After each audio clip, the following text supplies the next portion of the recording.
Aingana ny fomba fiasan'ny fitsarana avy momba ny lalam-pandrenana tamin'ny famoahana ny lista ireo kandida ofisialy andray anjara amin'ny fifidianana filoham-pirenena.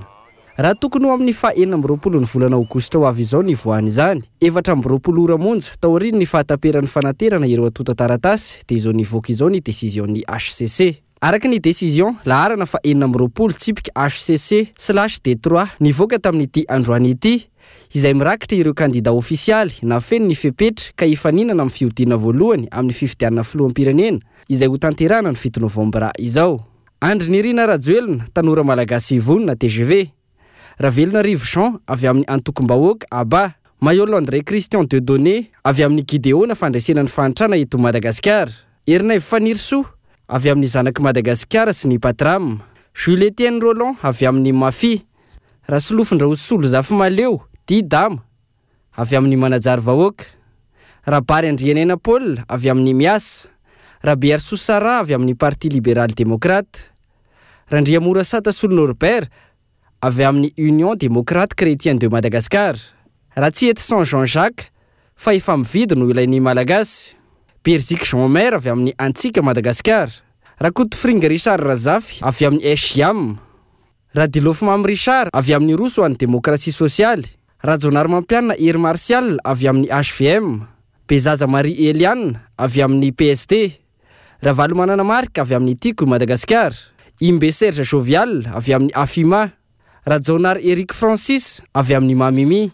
Andria Noelson José Michel avy amin'ny Arurik. Andriantseny Lalawar Marcelin avy amin'ny Tafadiaby. Ratsiraka Iarovana Roland avy amin'ny NTS. Randriamampiona Joseph Martin natolotry ny RTM. Rabaroela Bruno avy amin'ny Faima. Radavidson Andriamparany Benjamin avy amin'ny FFF. Narson Stéphane avy amin'ny AJMM. Rasolo Vang Roseline Emma avy amin'ny EMA. Rasolofinjoa Aingo avotra ho an'ny firenena. Robo Mananarivo Manantso Orlando avy amin'ny MVF. Rakoto Mamonjy Jean-Max avy amin'ny Leader Fanilo.